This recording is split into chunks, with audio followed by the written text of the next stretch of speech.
Hi, I'm Roger Pine from Holistiplan, and this is Winning with Holistiplan. I'm here today with Jeremy Walter. He's a certified financial planner with Fident Financial. Jeremy, thank you so much for joining us today. By coincidence, we both wore the same shirt. It's amazing. It is amazing. It just showed up in my Well, mailbox one day this week, and I was like, "Hey, that looks like a great shirt to wear on the podcast." it's So comfy. It's perfect. comfy, yes. Maybe not seasonal for us recording this in February, but yeah, this is a tuxedo.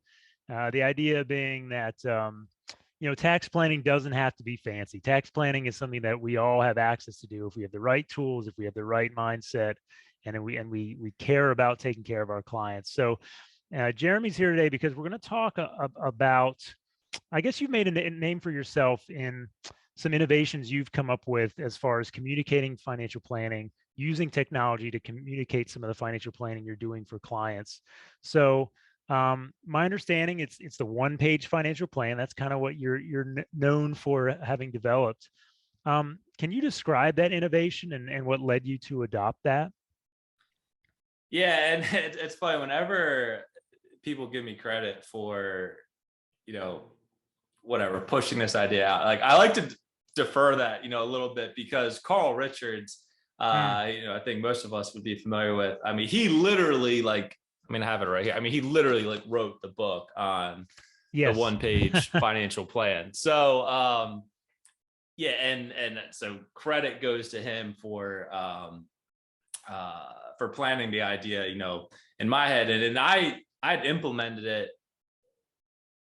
I think right away from when I launched my own firm, Fident Financial, and it just, I mean, clients loved it. I hadn't really seen it done anywhere. I mean, I'm sure other people were doing something similar, but yeah, I just kind of started sharing this idea with other advisors and different advisor groups I was in. It just really seemed to strike a chord, and I'm happy to share what works for me, because I think it clients don't want complexity. They want things distilled down into an easily digestible idea. And so there's a whole lot of planning that goes on in the background, but how I use a one-page plan, it's like, okay, let's distill all this down into what's most important. What do we need to focus on right now? And again, my clients really seem to resonate with that idea. Hmm. How do you I'd be interested in seeing it, by the way, if you have any example we Sure. could take a look at. As you pull that up, I'd be interested in thinking about as you were pulling that together. Oh, here we go. Yeah, you see that? All right. Yeah. Okay. I've got a question, but I'd like to see what we got here. So you've got some high level, just like balance sheet and income sort of things, right? Yep. Yeah, I mean, I'll kind of walk through, because I played around a lot in getting super intentional with even kind of the layout of this. And so I start with family values. Other people might call it, like a mission statement or a purpose statement. But basically, hey, what are we doing with our money? Like, what are we actually trying to accomplish? And most conversations I'm having with clients, like even when we get down into here's our investment allocation, here's some tax planning strategies.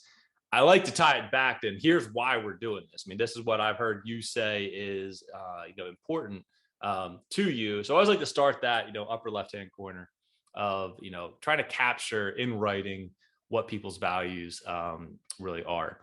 Then underneath that would be a cash flow summary. And, this is real high level. I mean, this isn't like getting pulled from, a YNAB or mint.com or, a budgeting system. I mean, I'm a huge fan of budgeting systems, but this isn't getting into that level of nitty gritty. This is actually kind of a high level summary of saying, of your income that's coming in, what are we living off of? What are you giving or being generous with? What do you owe? I happen to include both taxes and debt obligations in that. And then what are you using to grow your investment? So, live, give, owe, grow. And again, high level, but tying cash flow into, is this really aligned with what we say is important to us. And that kind of flows down into the goals, and trying to just quickly summarize what it is that they're hoping to accomplish, and keeping that front and center for them, in a quick little word on kind of where they're at from a status standpoint. Goals being, again, tied back to cash flow, using cash flow to fund our goals. And then asset allocation, down here, how are we actually invested? Tying this in investment, this is what we're trying to accomplish from our goals. And then flowing up here to the right hand, if I'm just starting working out with the client, I don't have a whole lot of historical data. Might look more like a current balance sheet, but it's really fun once you get a couple years of data to look at a net worth history, and show clients, hey, this is what's taking place. As you're paying down debt, as you're building up assets, here's some results. Again, tying that back into the other things that we talked about. Asset location, is where's your tax liability at with your investments. And then also quick snapshot of marginal average federal tax rates. And then underneath here, what do we need to do right now? What do we need to kind of keep on the back burner? And I mean, this functions as like the summary of any new financial plan that I build out, functions as the agenda topic for any existing client. When we're having our progress meetings, this is our agenda. So it serves multiple functions. And that's kind of the dashboard you come back to when you have those catch-up meetings every year, every half year, whatever it may be. Yep. So the question I was asking before you brought this up was, how do you we kind of have to unprogram what we learned in high school, which is like, the longer my term paper, the more I've worked. You know what I mean? Like, I think there's just like something that's drilled into us, and you made a conscious choice not to throw tons and tons of stuff at clients to show you've been busy. That must have been, that was a conscious decision. That was a design decision. By the way, something we struggle with as we design our software is like, do we throw everything at you, like in our tax report, or do we try to come at it with an opinion of what that communication should look like? How did you think about that? And do you ever get clients like, this is it, one page, this is all you're doing for me? You charge me how many $1,000 for a single page of document? No, it's a super great question. And, I think it really gets at like some like deep level identity stuff of like, who do we think we are, where are we validating our value? And honestly, like imposter syndrome, I think sometimes we as advisors, but even more like me as a financial advisor, I even still sometimes, but like I would, especially in the past, really justify me like, man, the more data I can show, the more value this is really demonstrating to the client. I'm like, hey, look how much work I did for you. It's definitely a lot of internal framing, but what I will oftentimes do when walking through, especially like building out a new plan for a client, is within the software. A lot of the software that I use can be client facing, and I'll make a joke. I'll be like, hey, here's your projected cash flows for the next 40 years. Like, it'll be funny if we print this and like see how wrong it is, 15 years from now. And if I wanted to, I could, generate a 200-page nice leather bound binder from all of this data. So I kind of just joke about it. But I do think before you can like externalize that with clients, like it's something you got to wrestle with internally to say, all right, what is my value, as a financial advisor? What are my clients paying me to do? They're not paying for a book. And they're looking for somebody to be a guide and to show them, hey, this is what the next things, we need to do. Are you going to be okay? Like I think if you could distill what a financial advisor does on one question, it's answer like, are you going to be okay? Totally. Yeah. This is something I've struggled with going back since 15 years is how do you, because you do want to show them like I've done work for you, like, so Mhm. to use the example of a tax return review, which is something that I spend all my life thinking about these days. You could do a whole tax return review, and in the absence of software, you work for an hour on it, and you might not actually find much interesting. Like that can Right. happen. And I felt torn. Does the client need to know like I checked it and it's okay, or just be quiet and like nothing happened? And Right. the the example I used to look to was I would take my car into the dealer sometimes. I don't know anything about cars. Okay.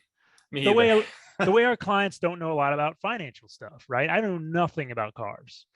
I take my car in to get the oil changed or whatever, and they do that 40-point inspection, and I get it. They're trying Mhm. to sell me a cabin air filter or whatever they're trying to sell me, but they do, they show me that one pager. It's like, we check these 40 things, and I don't know what any of those things are, the manifold, something or other, doohickey, but they would do green, yellow, red on all those things. And I would see two things. One, they looked at everything.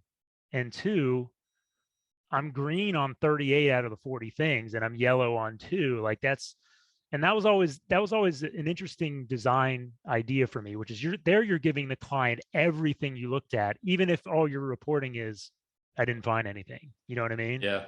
But of Yep. course, that could be enormous too. And anyway, that was always the thing I struggled with. And within Holistiplan, you've probably seen like our tax report, our philosophy is we're just going to throw a million things at the advisor, 6 pages of stuff, which honestly is more than what your client cares about. And we leave it up to the advisor to cut it back. And that's just something we've been working on. And there'll be maybe some new stuff in the next few weeks or months where we're trying to come at it from a different direction. But it's really interesting that I think advisors need to decide. Like, I think you make the right point. Like, you have to decide what kind of advisor you're going to be. Am I presenting financial planning as something that's about elegance and about your story?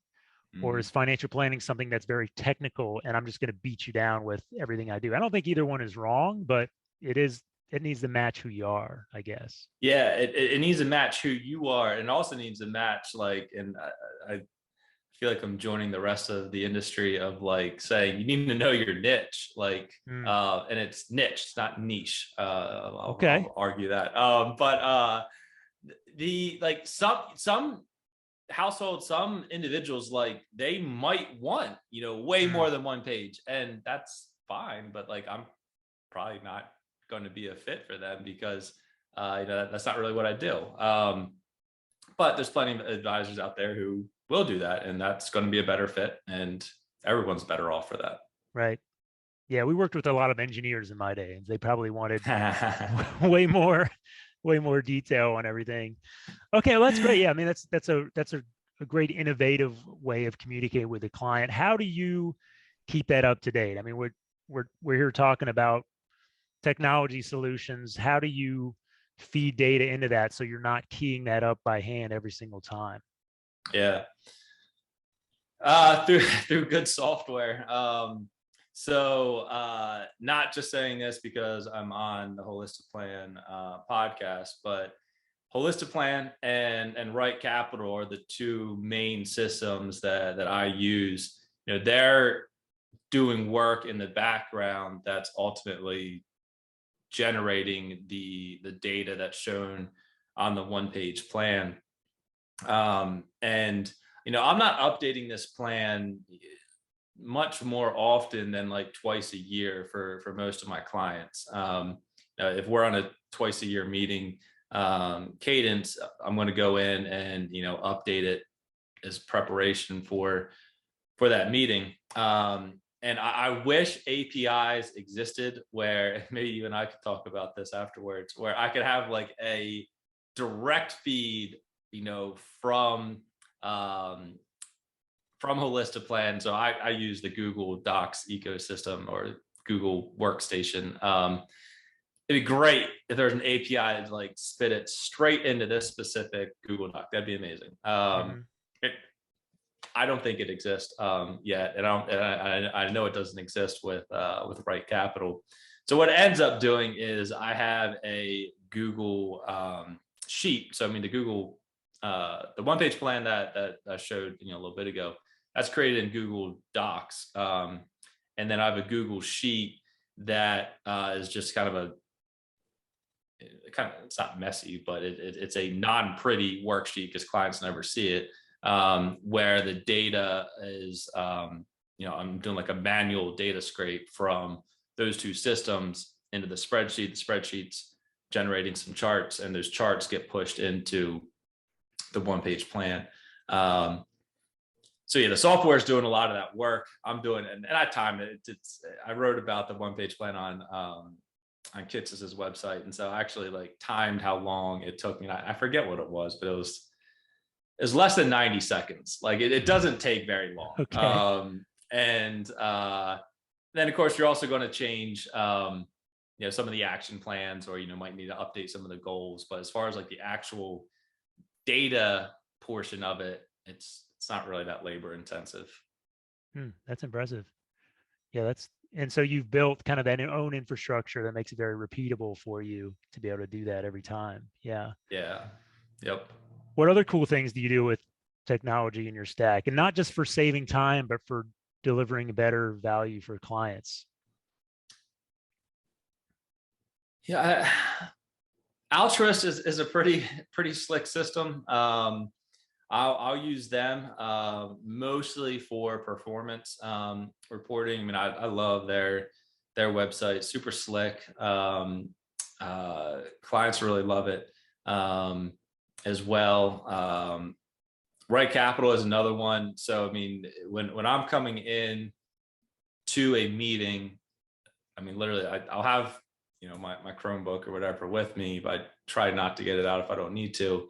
But if we are digging around in something that's come up on the one-page plan, it's super easy. It's super intuitive for the clients, and myself to go into Right Capital and kind of say, okay, what if we did this, or what if we did this? Similar thing with Holistiplan. I'll especially like when reviewing tax returns, clients, they'll give me a 50-page tax return, and like the fact that they think I'm doing it, but that's not true. I do give Holistiplan credit on that, but Holistiplan creates this tax summary. We don't care. We don't have any ego about it, man. So you take the credit. So I mean, they love that one-page summary of like, a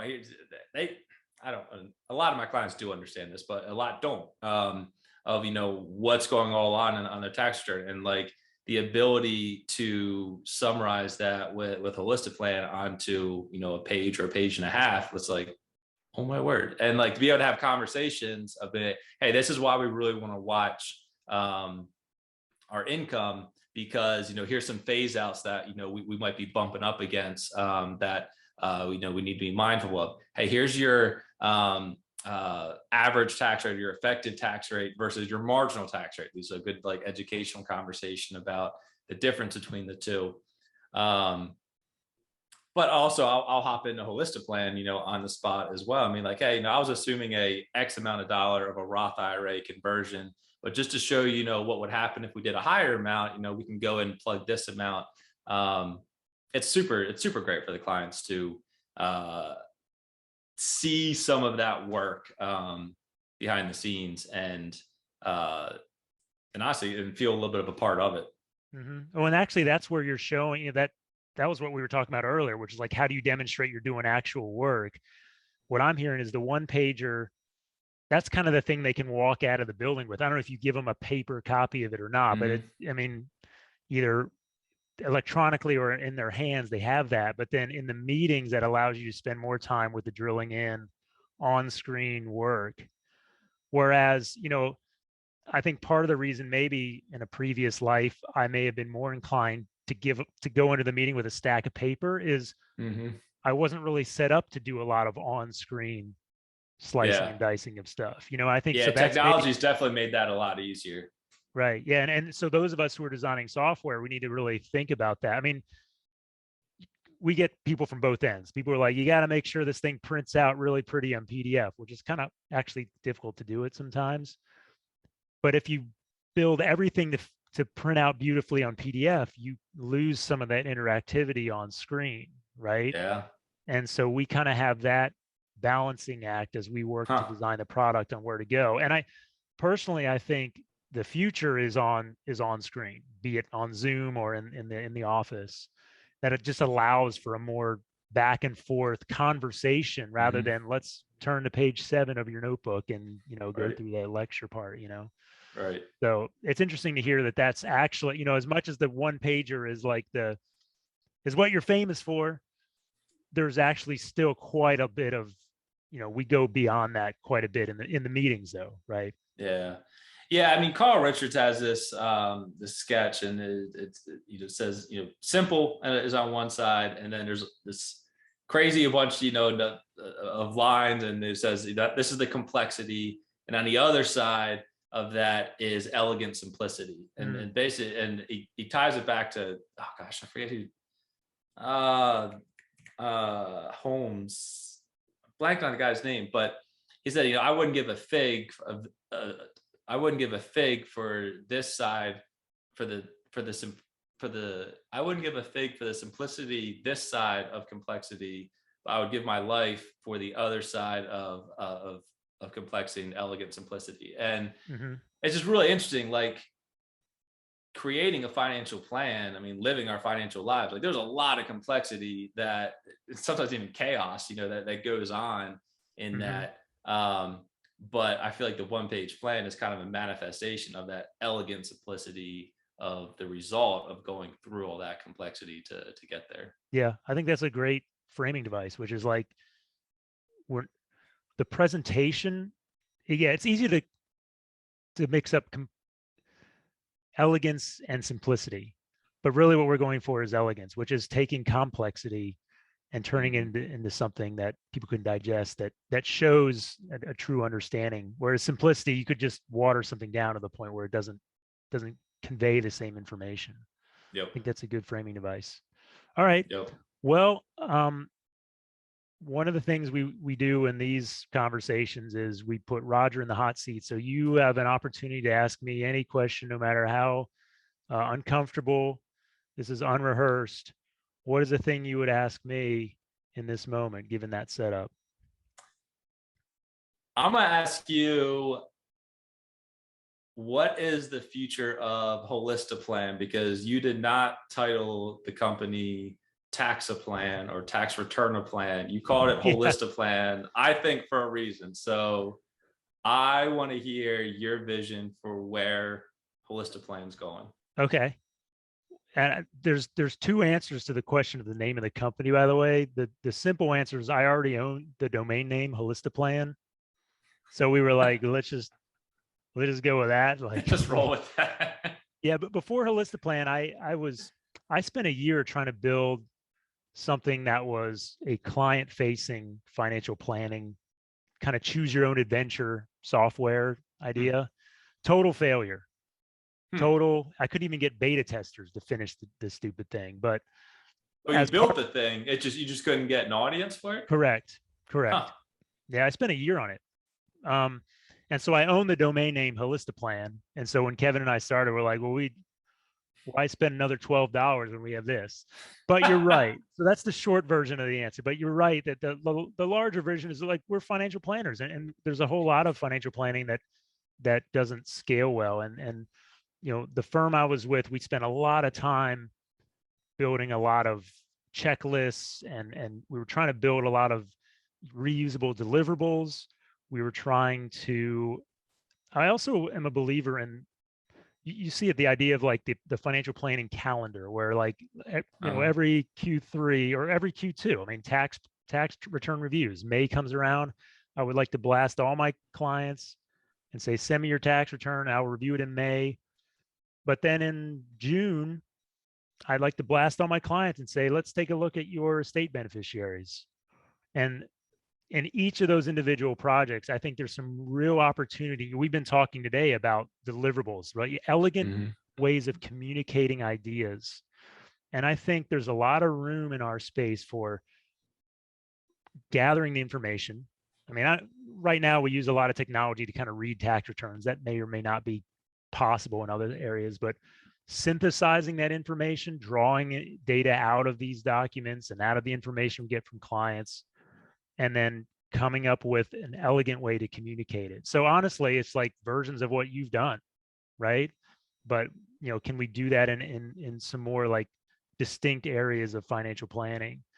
So I that's the bigger vision. I mean, there's a lot more we can do in tax. I mean, honestly, like there's so much more we could do around giving better information about, let's say you want to do a Roth conversion with a client. Like you and I know what a Roth conversion is. We know what a Roth is, but how do you explain in a very elegant way the complexity behind what that means and what is the benefit to them? And also, how can you guide a financial advisor who may be new to the profession through the steps in order to synthesize that idea, come up with a good, an appropriate way, repeatable way to analyze if a Roth conversion makes sense and then communicate it out to the client? There's a ton of stuff we could do with that I think would be really, really game changing for the profession.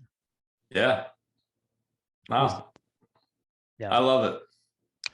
But like I said, yeah, still lots of tax stuff to do, So I'll probably be here next year talking about Schedule J agricultural 10-year, like, as much as I have grand designs to do amazing things, it's sometimes. Well, I mean, tax law doesn't really ever change, right? I mean, that's pretty static. Yeah. I could use a few years of static tax laws to maybe catch up a little bit, catch a breather.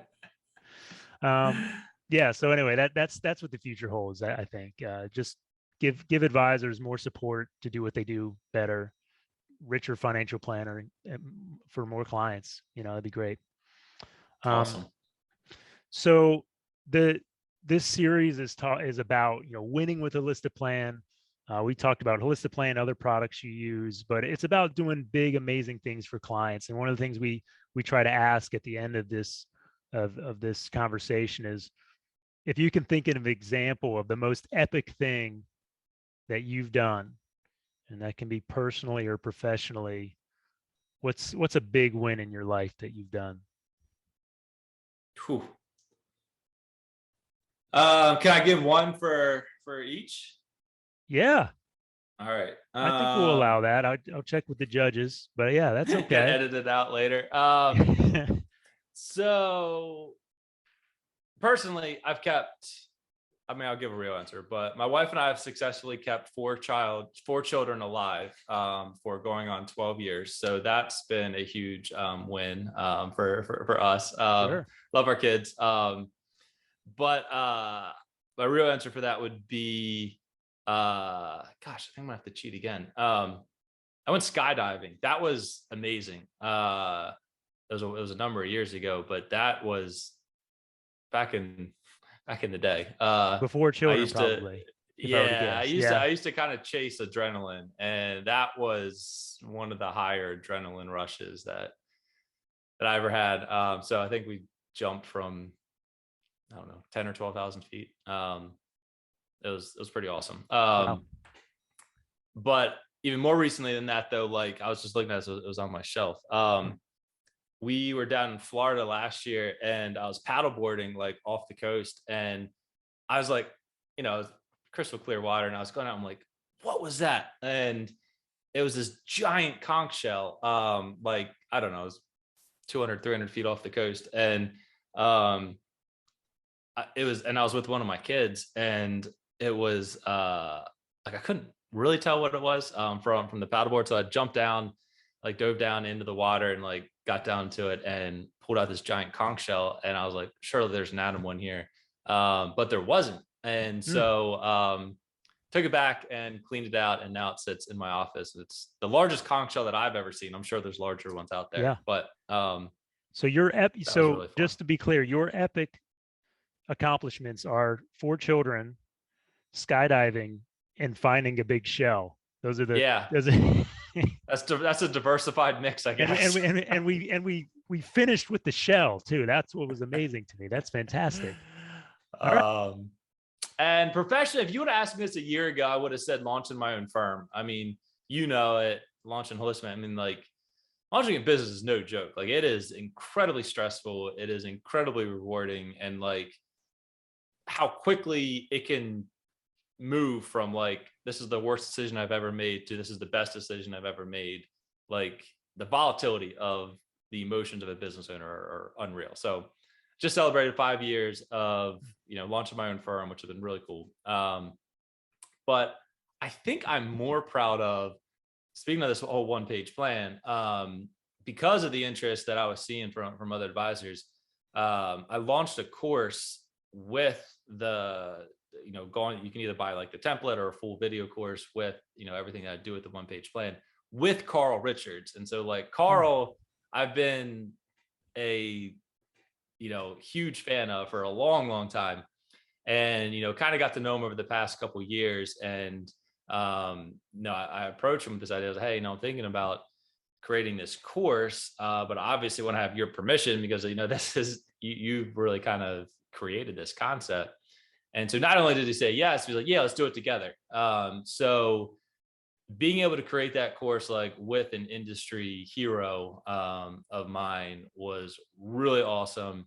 Learning a brand new thing like course creation and video editing and, all of that.